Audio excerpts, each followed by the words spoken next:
কর্মস্থলে অনুপস্থিত থাকলে চিকিৎসকদের চাকরি থেকে অব্যাহতি দেওয়ার নির্দেশ প্রধানমন্ত্রীর। বেসরকারি মেডিকেলে নজরদারি বাড়ানোর পরামর্শ। ডাক্তার সেখানে থাকছে না কেন? যাদেরকে সেখানে বদলি করা হবে তারা যদি কাজ না করে সবগুলোকে ওএসডি করে রেখে দিতে হবে, তাদের দরকার নেই। কোচিং বাণিজ্য নতুন ধরনের অপরাধ বলছে হাইকোর্ট। নীতিমালা নিয়ে রিটের রায় 7 ফেব্রুয়ারি। আইন কতটুকু পারমিট করে এটাও ব্যাখ্যা চেয়েছে কোর্ট। দুপক্ষ অত্যন্ত ধৈর্য সহকারে শুনেছেন। 7 ফেব্রুয়ারি রায়। প্রশ্ন ফাঁস বন্ধে আজ থেকে 1 মাস বন্ধ কোচিং। বিদেশে পলাতক দণ্ডপ্রাপ্ত সব আসামিকে দেশে ফিরিয়ে আনা হবে জানালেন পররাষ্ট্রমন্ত্রী। নির্বাচন পরবর্তী রাজনৈতিক সংলাপের উদ্যোগকে স্বাগত ব্রিটিশ রাষ্ট্রদূতের। এবং বইমেলায় চলছে শেষ সময়ের প্রস্তুতি। সাজ সাজ রব এখন বাংলা একাডেমির ঘিরে। নীতিমালা মেনে বই প্রকাশের পরামর্শ।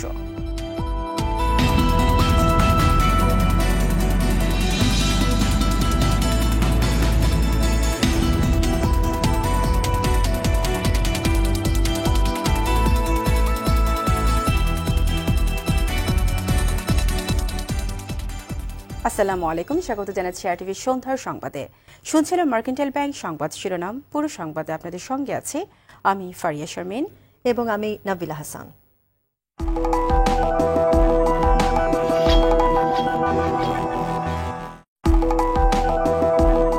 এবার বিস্তারিত।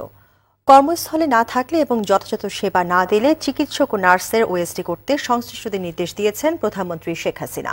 প্রয়োজনে তাদের চাকরি থেকে চূড়ান্তভাবে অব্যাহতি দেওয়ারও হুঁশিয়ারি দিয়েছেন তিনি। সকালে সচিবালয়ের স্বাস্থ্য পরিবার পরিকল্পনা মন্ত্রণালয় পরিদর্শনে গিয়ে এসব নির্দেশনা দেন প্রধানমন্ত্রী। এই সময় বেসরকারি মেডিকেল কলেজগুলোতে নজরদারি বাড়ানোর পরামর্শ ছিল তার। মারুফ রেজা রিপোর্ট। সরকারের নেওয়া বিভিন্ন উন্নয়ন প্রকল্প দ্রুত বাস্তবায়ন ও কাজের গতি বাড়ানোর লক্ষ্যে বিভিন্ন মন্ত্রণালয় পরিদর্শন করে আসছেন প্রধানমন্ত্রী শেখ হাসিনা। তারই ধারাবাহিকতায় এবার এলেন স্বাস্থ্য ও পরিবার কল্যাণ মন্ত্রণালয়ে।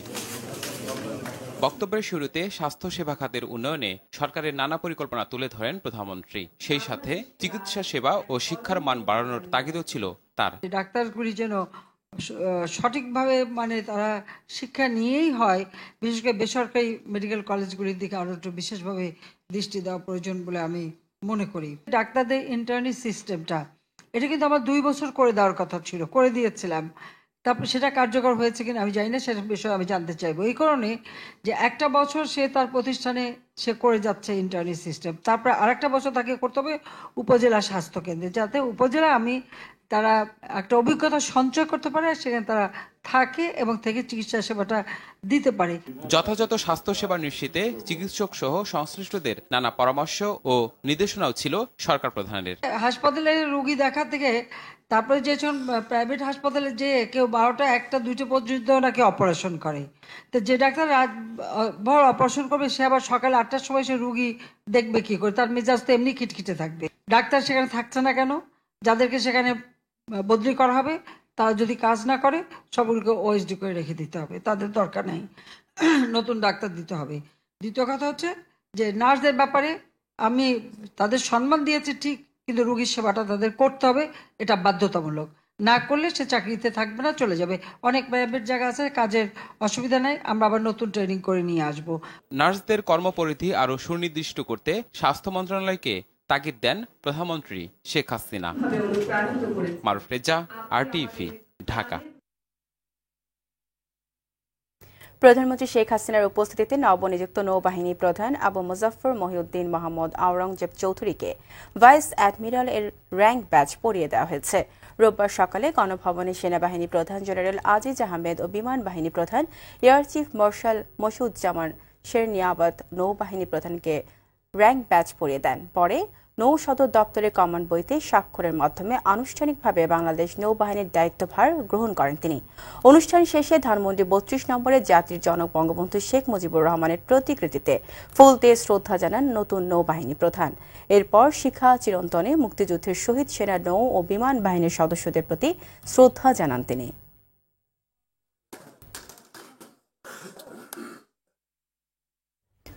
কোচিং বাণিজ্য একটি নতুন ধরনের অপরাধ বলে মন্তব্য করেছেন হাইকোর্ট। রোববার কোচিং বাণিজ্য বন্ধ করা নিয়ে এক রিটের শুনানিতে হাইকোর্ট বলেন, ক্লাসরুমে পড়ানোর ব্যর্থতার কারণে কোচিং বাণিজ্য হচ্ছে। শুনানি শেষে রায়ের দিন আগামী 7 ফেব্রুয়ারি ধার্য করেন আদালত। এদিকে এসএসসি পরীক্ষার প্রশ্নফাঁস ঠেকাতে শিক্ষা মন্ত্রণালয়ের নির্দেশে আজ থেকে 1 মাস সব কোচিং সেন্টার বন্ধ থাকবে। বিস্তারিত জানাচ্ছেন সোহেল রানা।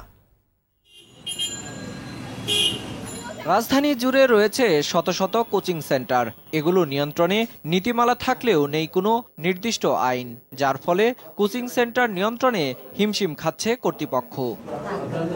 এসএসসি পরীক্ষার 1 মাস শিক্ষা মন্ত্রণালয় কোচিং সেন্টার বন্ধের নির্দেশ দেয়। মন্ত্রণালয়ের নির্দেশে রাজধানীর কোচিং সেন্টার বন্ধ রাখেন মালিকরা।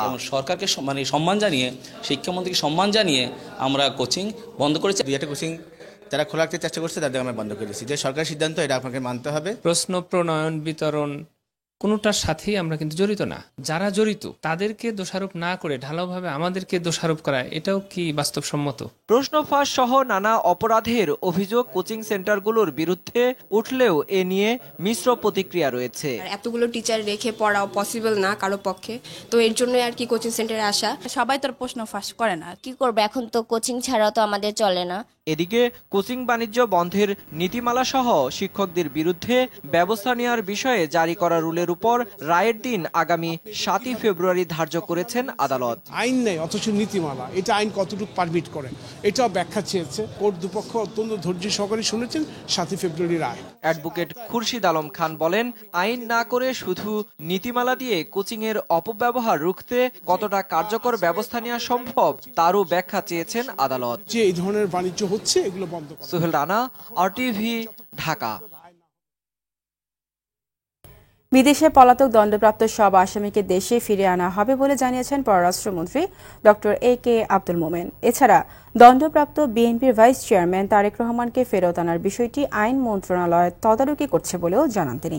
পররাষ্ট্র মন্ত্রণালয়ে ব্রিটিশ হাই কমিশনার অ্যালিসন ব্ল্যাকের সঙ্গে বৈঠক শেষে এসব কথা জানান পররাষ্ট্রমন্ত্রী। বৈঠক শেষে British high commissioner Alison Blake নির্বাচন পরবর্তী রাজনৈতিক দলগুলোর সঙ্গে সংলাপের উদ্যোগকে স্বাগত জানান। তিনি বলেন, বাংলাদেশের সঙ্গে বন্ধুত্বপূর্ণ সম্পর্ক অব্যাহত রাখবে যুক্তরাজ্য।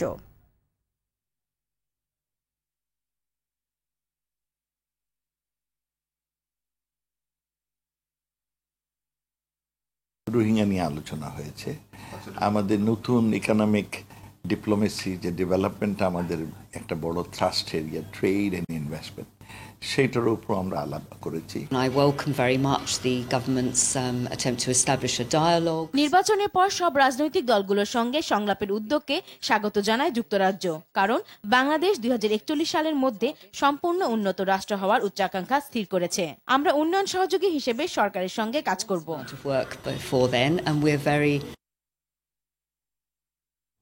বিএনপির নেতিবাচক রাজনীতির কারণে জনগণ আওয়ামী লীগকে ভোট দিয়ে ক্ষমতায় এনেছে বলে মন্তব্য করলেন আওয়ামী লীগের সাধারণ সম্পাদক ওবায়দুল কাদের।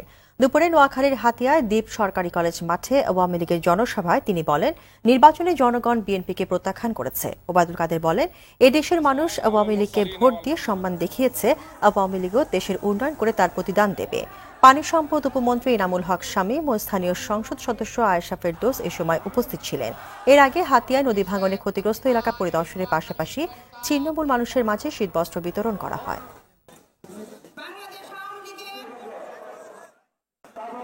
বিএনপির নেতিবাচক রাজনীতি নির্বাচনে বিপুল ভোটে শেখ হাসিনাকে বিজয়ী করে বিএনপিকে প্রত্যাখ্যান করেছে। গাইবান্ধা 3 আসনে নির্বাচন শেষে এখন চলছে ভোট গণনা। এর আগে সকাল 8টা থেকে আইনশৃঙ্খলা বাহিনীর কঠোর নিরাপত্তার মধ্য দিয়ে শুরু হয় ভোট গ্রহণ। স্বতঃস্ফূর্তভাবে ভোটাররা লাইনে দাঁড়িয়ে তাদের ভোটাধিকার প্রয়োগ করেন। এই নির্বাচনের মধ্য দিয়ে পলাশবাড়ী ও সাদুল্লাপুর উপজেলার 20 ইউনিয়নের 4,11,854 জন ভোটার তাদের ভোটাধিকার প্রয়োগ করেন। নির্বাচনে প্রতিবন্ধিতা করছেন আওয়ামী লীগের মোহাম্মদ ইউনুস আলী সরকার, জাতীয় পার্টির দিলারা খন্দকার, ন্যাশনাল পিপলস পার্টির মিজানুর রহমান তিতু এবং স্বতন্ত্র প্রার্থী আবু জাফর মোহাম্মদ জাহিদ। গেল 30 ডিসেম্বর অনুষ্ঠিত একাদশ জাতীয় সংসদ নির্বাচনের আগে ঐক্যজোটের প্রার্থীর মৃত্যুর কারণে গাইবান্ধা 3 আসনের সংসদ নির্বাচন স্থগিত করা হয়েছিল।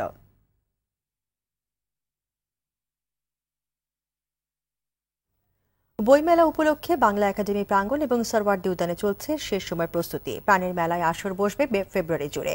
দেশি বিদেশি লেখকদের মিলন মেলা ঘটবে এই উৎসবে। মেলা উপলক্ষে বাংলা একাডেমি ঘিরে এখন সাজ রব। লেখক প্রকাশকদের নিরাপত্তার স্বার্থে নীতিমালা মেনে বই প্রকাশের পরামর্শ দিয়েছেন বাংলা একাডেমির মহাপরিচালক হাবিবুল্লাহ সিরাজি। বইমেলার প্রস্তুতির খবর জানাচ্ছেন মাইদুর রহমান রুবেল। বাংলা একাডেমির চারপাশে এখন সরগরম বই মেলার আয়োজনে কারিগররা ব্যস্ত সময় পার করছে স্টল তৈরির কাজে। আর মাত্র কটা দিন, 1 ফেব্রুয়ারি থেকে শুরু হবে প্রাণের মেলার এই আয়োজন। নতুন বইয়ের গ্রানে মাতোয়ারা হবে লেখক এবং পাঠকরা। বছরের এই সময়ের অপেক্ষায় থাকেন লেখক এবং পাঠকেরা। বিশ্বের সবচেয়ে লম্বা সময় ধরে চলা এই মেলার মাধ্যমে লেখক পাঠকদের মেলবন্ধন ঘটে। শুধু জীবিকার তাগিদে নয়, মেলার প্রতি অন্যরকম ভালোবাসা থেকেই পরম মমতায় বইয়ের বিপণী বিতান প্রস্তুত করেন এই কারিগররা। এই কাজ করলে টাকা পাওয়া যায়, তারপরে ইনকাম হয়, ভালো ইনকাম হয়। অনেক বছর হলে কাম করি, মানুষ কিনতে আসে, মনে খুব ভালো লাগে, ভিড় হয়, দেখতেও ভালো লাগে। রাজনৈতিক অস্থিরতা না থাকায় এবারের মেলা নিয়ে বেশ আশাবাদী প্রকাশকরা। পাঠকদের তুষ্টি অর্জনে তুলে দিতে চান মানসম্পন্ন পুস্তক। পূর্বের চেয়ে এবছর বইমেলা অনেক বেশি সুন্দর এবং সাবলীল হবে এবং পাঠকরা এবারে বইমেলায় অনেক স্বাচ্ছন্দ্য বোধ করবে। ইঞ্জিনিয়ারিং ইনস্টিটিউটের এদিকে থেকে একটা যদি রাস্তা বাংলা একাডেমির দিক দিয়ে করে তাহলে আরো ভালো হয়, কারণ ঢাকা শহরের এক প্রান্ত থেকে আরেক প্রান্ত আসতে প্রায় ঘন্টাখানেক সময় লাগে। পাঠকের স্বাচ্ছন্দ্যবোধের কথা মাথায় রেখে বাড়ানো হয়েছে বইমেলার আয়তন। ভাষা শহীদদের প্রতি সম্মানার্থে করা হয়েছে পৃথক পৃথক চত্বর। ছোট বড় নতুন পুরনো মিলিয়ে এবারের মেলায় অংশ নিচ্ছে 450টি প্রকাশনা প্রতিষ্ঠান। লেখক এবং পাঠকদের নিরাপত্তা বাড়ানোর পাশাপাশি মেলার অবসাদ দূর করার ব্যবস্থা থাকছে বলে জানিয়েছেন বাংলা একাডেমির মহাপরিচালক হাবিবুল্লাহ সিরাজি। গতবারের চেয়ে ভালো নিরাপত্তা ব্যবস্থা, আলোর ব্যবস্থা করব। হুইল চেয়ার নিয়ে আপনি মেলায় ঢুকতে পারবেন স্বাচ্ছন্দ্যে। শাহবাগ থেকে দোয়েল চত্বর পর্যন্ত ফুটপাতগুলো আমরা পরিচ্ছন্ন করে দিচ্ছি আমাদের উদ্যোগে, সিটি কর্পোরেশন এবং পুলিশকে নিয়ে, যাতে কোনো মেলার নীতিমালা ভঙ্গ করে এমন কোনো বইকে আমরা আশ্রয় দেব না। বইমেলাকে সুন্দর এবং নিরাপদ করতে লেখক প্রকাশকদের পাশাপাশি পাঠক দর্শনার্থীদের সহযোগিতা চেয়েছেন বাংলা একাডেমি কর্তৃপক্ষ। মাইদুর রহমান রুবেল, RTV, ঢাকা। এসএসসি পরীক্ষা উপলক্ষে সরকারি সিদ্ধান্ত মেনে দেশের বিভিন্ন স্থানে বন্ধ থাকলেও কিছু কিছু জায়গায় কোচিং সেন্টার খোলা রাখতে দেখা গেছে। বরিশালের বেশিরভাগ কোচিং সেন্টার সকাল থেকে বন্ধ রাখা হয়েছে। মালিকরা জানান, সরকারি সিদ্ধান্ত তারা মেনে চলবেন, তবে অভিভাবকরা বলছেন কেবল এসএসসি পর্যায়ে বন্ধ রেখে অন্যান্য শ্রেণীর কোচিং খোলা রাখলে ভালো হতো।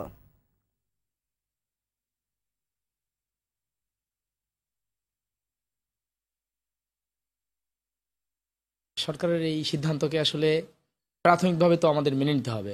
যেহেতু সরকার নির্দেশনা দিয়েছে যে 9-10 যেহেতু সামনে এসএসসি পরীক্ষার জন্য সব বন্ধ করে দিতে হবে, সেজন্য আমরা সব বন্ধ করে দিয়েছি। চট্টগ্রামে সরকারি নির্দেশ না মেনে কোচিং খোলা রেখেছেন অনেকে। দুপুরে নগরীর চকবাজার এলাকা ঘুরে দেখা যায় বেশ কয়েকটি কোচিং সেন্টার খোলা রয়েছে। কেউ কেউ বলছেন সরকারি নির্দেশনা তাদের জানা নেই। আজকে থেকে বন্ধ, এটা বলার জন্য স্টুডেন্টদেরকে ডাকা হয়েছে। তো স্টুডেন্টরা আসছে, এখন আমরা বলে দিয়েছি যে স্টুডেন্টরা আজ কালকে থেকে বন্ধ। আমাদের হচ্ছে আমাদের এপ্রিলে পরীক্ষা, সেই অনুযায়ী আমাদের 2টা মাস বাকি আছে। আমাদের ফুল যেগুলো পড়াচ্ছে এগুলো শেষ হয় নাই, তো সেই অনুযায়ী আমরা ক্লাস করতে এসেছি।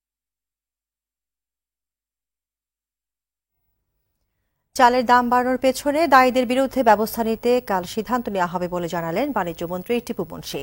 বিকেলে রাজধানী তেজগাঁওয়ে সেপল গ্রুপ ভবনে বৃহত্তর ফরিদপুর গার্মেন্টস শিল্প মালিক সমিতির পক্ষ থেকে সংবর্ধনা অনুষ্ঠানে এই কথা বলেন তিনি। এই মুহূর্তে সরকারের চাল আমদানির সিদ্ধান্ত নেই বলেও জানান মন্ত্রী।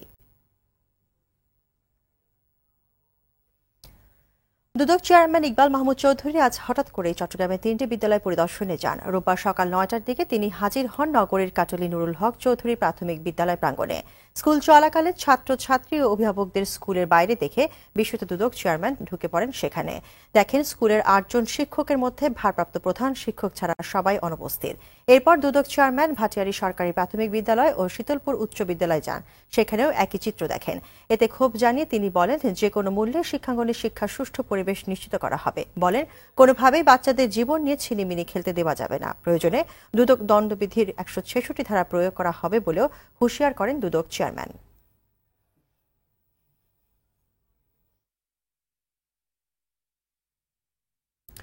রেলের ভালো কাজে কেউ বাধা হয়ে আসলে তা প্রতিহত করা হবে বলে জানিয়েছেন রেলপথ মন্ত্রী নুরুল ইসলাম সুজন। সকালে চট্টগ্রামে রেলের বিভিন্ন বিভাগের কর্মকর্তাদের সাথে মতবিনিময় সভায় এমন মন্তব্য করেন তিনি। রেলমন্ত্রী বলেন, দোহাজারী কক্সবাজার ঘুমধুম রেল লাইন প্রকল্পটি ট্রান্স এশিয়ার সঙ্গে যুক্ত হয়ে চীন, মালয়েশিয়া ও থাইল্যান্ড পর্যন্ত সম্প্রসারণ করা হবে।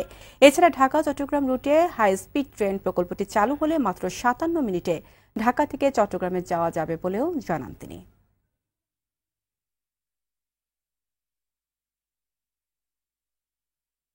রেলওয়েতে আমি এসেছি, আমি সবাইকে মনে করি সবাই আমরা রেলের জন্য কাজ করছি এবং প্রত্যেকেই ভালো মানুষ। এই কাজ করতে গিয়ে যদি আমরা কোনো খারাপ কিছু খুঁজে পাই, অবশ্যই সেগুলো আমাদের সামনে বাধা হবে না। সমস্যা থেকে আমরা পালিয়ে দেবো না, সমস্যাকে আমরা সামনে নিয়ে আমরা সেটা রিজলভ করব।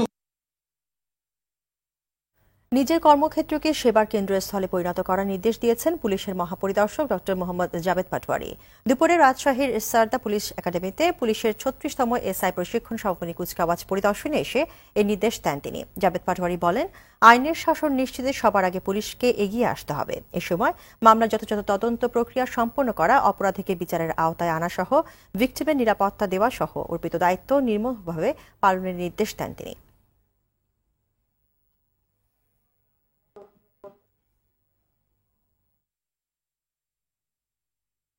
যশোরের সংসদ সদস্য আওয়ামী লীগ নেতাদের বাসভবন ও ব্যবসা প্রতিষ্ঠান সহ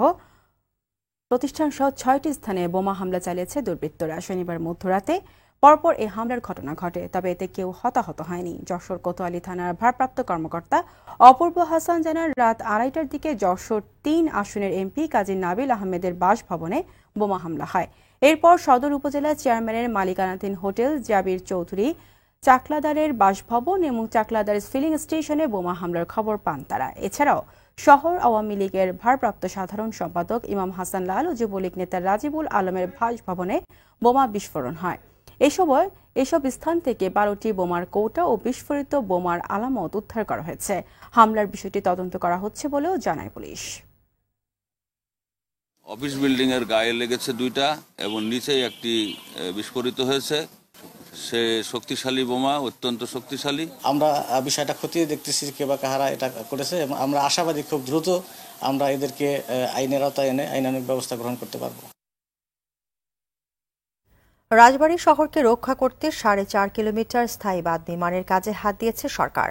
আগামী বর্ষা মৌসুমে যাতে শহরের কোনো ক্ষতি না হয় সেজন্য জিও ব্যাগ ফেলে প্রতিরক্ষামূলক ব্যবস্থা নেওয়া হচ্ছে। সম্প্রতি কাজের অগ্রগতি পরিদর্শন করে পানি সম্পদ উপমন্ত্রী এনামুল হক শামীম বলেছেন, কাজে গাফিলতি বা দুর্নীতি হলে কঠোর ব্যবস্থা নেওয়া হবে।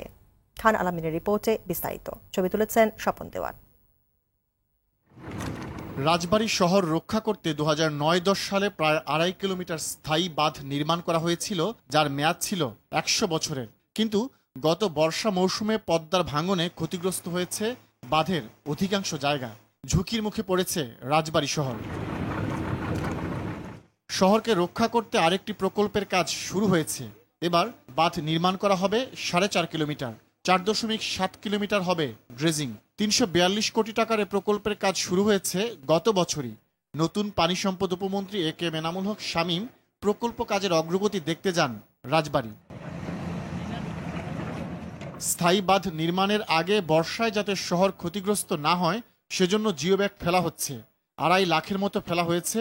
প্রকল্পের কার্যাদেশ অনুযায়ী পুরো 10 লাখ ব্যাগ বর্ষার আগে ফেলতে চায় সংশ্লিষ্টরা। পাশাপাশি চলছে নদী খনন। উপমন্ত্রী জানান, 4.5 কিলোমিটার ছাড়াও যেসব এলাকা ঝুঁকিপূর্ণ সেগুলোকে রক্ষার জন্য পদক্ষেপ নেওয়া হবে। দেবগ্রাম প্রায় 4.5 কিলোমিটার ভেঙে যাচ্ছে। আমি বলেছি এটাকে প্রকল্পের অন্তর্ভুক্ত করার জন্য একটা নতুন ডিজাইন করে, কারণ শহরকেও যেমনি রক্ষা করতে হবে, ওটাও রাজবাড়ির অংশ, মানুষ সেখানে থাকেন।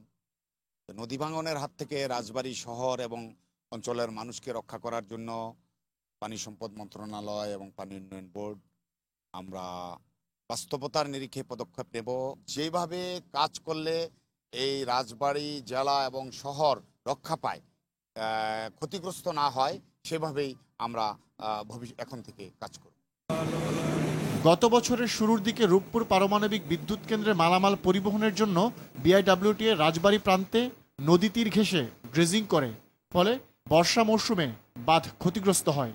এছাড়া জিও ব্যাগ ফেলায় ওঠে দুর্নীতির অভিযোগ। এসব বিষয়ে সবাইকে সতর্ক করলেন এনামুল হক শামীম। যেখানে দুর্নীতি, অনিয়ম, অন্যায়, সেখানে তাৎক্ষণিক আমরা ব্যবস্থা নিতে কোনো কুণ্ঠবোধ করব না। যেই পর্যায়েরই কর্মকর্তা হোক না কেন, আমরা দুর্নীতি এবং অনিয়মের বিরুদ্ধে সবসময় সোচ্চার থাকব এবং যে ব্যবস্থা নেওয়া দরকার সেই ব্যবস্থা আমরা নেব।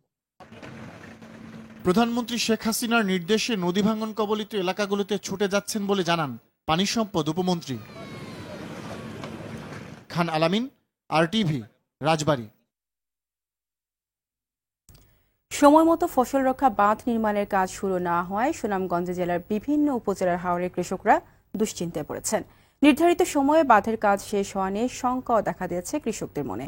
সুনামগঞ্জ স্টাফ রিপোর্টার আবেদ মাহমুদ চৌধুরীর পাঠানো তথ্য ছবিতে রিপোর্ট করছেন মুনিয়া মুশতারি। সুনামগঞ্জের প্রায় ৮০% মানুষের জীবন জীবিকার একমাত্র অবলম্বন হাওরের বোরো ধান। এবার জেলায় প্রায় ২,১৫,৬১৫ হেক্টর জমিতে বোরো আবাদের লক্ষ্যমাত্রা নির্ধারণ করা হয়েছে। সরকারি নির্দেশ অনুযায়ী ৩০ নভেম্বরের মধ্যে প্রকল্প বাস্তবায়ন কমিটি PIC গঠন করার কথা থাকলেও তা হয়ে ওঠেনি। একটু রামাডিও বান্ধ ফেলাইছে না, বান্ধের কাজ না করা পর্যন্ত আমরা দুশ্চিন্তায় আছি। সরকার যত তাড়াতাড়ি আমরা বান্ধা দেয় অতই আমরা লাভ হইব। জেলার প্রায় ৩৭টি হাওরের ফসল রক্ষা বাঁধ নির্মাণের জন্য পানি উন্নয়ন বোর্ডের অধীনে সরকার থেকে বরাদ্দ দেওয়া হয়েছে ৯৩ কোটি টাকা, কিন্তু অধিকাংশ উপজেলায় PIC কমিটি গঠন নিয়ে সৃষ্টি হয়েছে ধূম্রজাল। সরকারের কাছে আমরা মনে করেন দাবি চাই বান্ধা যেন তাকদা হয়েছে। তখন যে হাঁসটা শুরু হয়েছে বান্ধের মধ্যে, বৈশাখ লাগাতেও হাঁস শেষ হইতো না। PIC কমিটি গঠনে দায়িত্বে থাকা জেলা প্রশাসক জানালেন, কমিটি গঠনের কাজ শেষ হলে দ্রুতই বাঁধের কাজ শুরু হবে। ৬টি উপজেলায় ইতিমধ্যে PIC গঠন সম্পন্ন হয়েছে, বাকি 5টি উপজেলায় PIC গঠনের কার্যক্রম চলছে।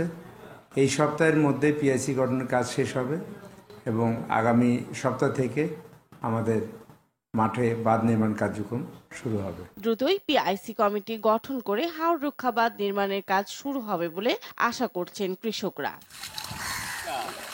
মুনিয়া Mushtari, RTV। South Bangla Agricultural and Commerce Bank লিমিটেডের বার্ষিক ব্যবসায়িক সম্মেলন রাজধানীর ফার্স্ট হোটেলে অনুষ্ঠিত হয়েছে। অনুষ্ঠানে প্রধান অতিথি হিসেবে উপস্থিত ছিলেন ব্যাংকের chairman SM Amjad Hossain.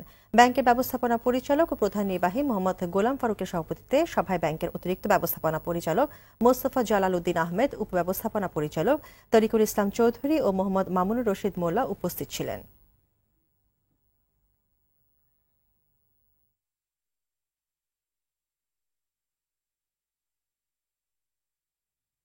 Standard bank লিমিটেডের বার্ষিক বিজনেস কনফারেন্স 2019 অনুষ্ঠিত হয়েছে। দুপুরে রাজধানীর হোটেল ইন্টারকন্টিনেন্টাল ব্যবস্থাপনা পরিচালক মামুনুর রশিদের সভাপতিত্বে অনুষ্ঠিত কনফারেন্সে প্রধান অতিথি ছিলেন ব্যাংকের পরিচালনা পর্ষদের চেয়ারম্যান কাজী আকরাম উদ্দিন আহমদ।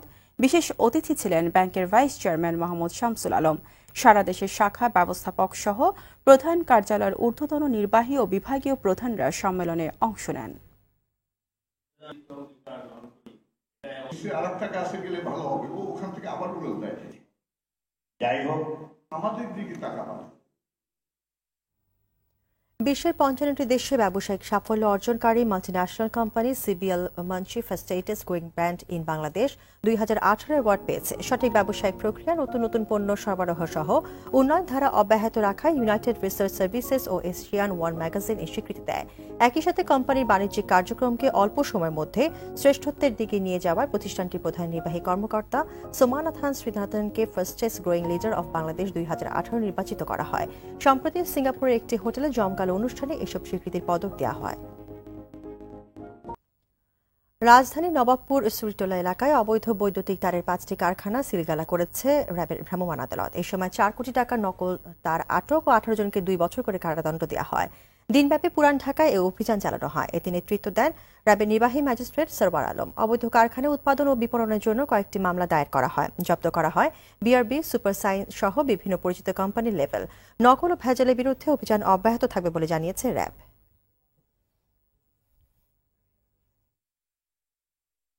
আমাদের দেশীয় বিভিন্ন ব্র্যান্ডের প্রতিষ্ঠানের আপনার বিআরবি, পলিকেবল, বিজলি, প্যারাডাইজ, ইস্টার্ন কেবলের তারগুলো নকল করে এখানে একটি চক্র আসলে তৈরি করছে এবং বিক্রি করছে। এটি এই সমস্ত তারে যেটি হয়েছে সেটি হলো যে আপনার কপারের পরিমাণটা অনেক কম থাকে, ফলে হচ্ছে যে এই সমস্ত তার যখন আপনার কোনো বাড়িতে বা কোনো ইন্ডাস্ট্রিতে লাগানো হবে তখন সেখানে আসলে অগ্নিকাণ্ডের মতো, শর্ট সার্কিটের মাধ্যমে অগ্নিকাণ্ডের মতো মারাত্মক ঘটনা ঘটতে পারে।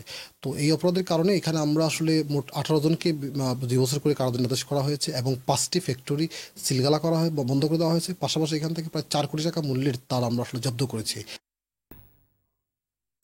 বাংলাদেশ ফুটবলের ইতিহাস ও সাফল্য, দেশ বিদেশে ফুটবলের অজানা গল্প, ফুটবলারদের জীবনী ও তরুণ ফুটবলারদের স্বপ্নের কথা তুলে ধরতে যাত্রা শুরু করল বসুন্ধরা কিংসের ত্রৈমাত্রিক ম্যাগাজিন হুইসেল। শুধু ফুটবল নিয়ে এটি বাংলাদেশের প্রথম ও কোনো ক্লাবের পক্ষ থেকে বের করা প্রথম ম্যাগাজিন। বিকেলে বসুন্ধরা আবাসিক এলাকায় প্রধান অতিথি হিসেবে ম্যাগাজিনটির মোড়ক উন্মোচন করেন দৈনিক কালের কণ্ঠের সম্পাদক ও কথাসাহিত্যিক ইমদাদুল হক মিলন। এ সময় হুইসেলের সম্পাদক ও বসুন্ধরা কিংসের সভাপতি ইমরুল হাসান ও বাংলাদেশ প্রতিদিনের সম্পাদক নঈম নিজাম সহ ক্লাবের কর্মকর্তারা উপস্থিত ছিলেন।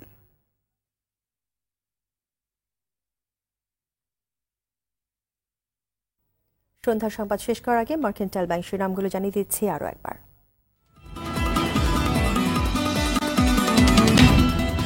কর্মস্থলে অনুপস্থিত থাকলে চিকিৎসকদের চাকরি থেকে অব্যাহতি দেওয়ার নির্দেশ প্রধানমন্ত্রীর। বেসরকারি মেডিকেলে নজরদারি বাড়ানোর পরামর্শ। কোচিং বাণিজ্য নতুন ধরনের অপরাধ বলছে হাইকোর্ট। নীতিমালা নিয়ে রিটের রায় 7 ফেব্রুয়ারি। প্রশ্নফাঁস বন্ধে আজ থেকে 1 মাস বন্ধ কোচিং। বিদেশে পলাতক দণ্ডপ্রাপ্ত সব আসামিকে দেশে ফিরিয়ে আনা হবে জানালেন পররাষ্ট্রমন্ত্রী। নির্বাচন পরবর্তী রাজনৈতিক সংলাপের উদ্যোগকে স্বাগত ব্রিটিশ রাষ্ট্রদূতের। এবং বইমেলায় চলছে শেষ সময়ের প্রস্তুতি। সাজ রব এখন বাংলা একাডেমি ঘিরে। নীতিমালা মেনে বই প্রকাশের পরামর্শ।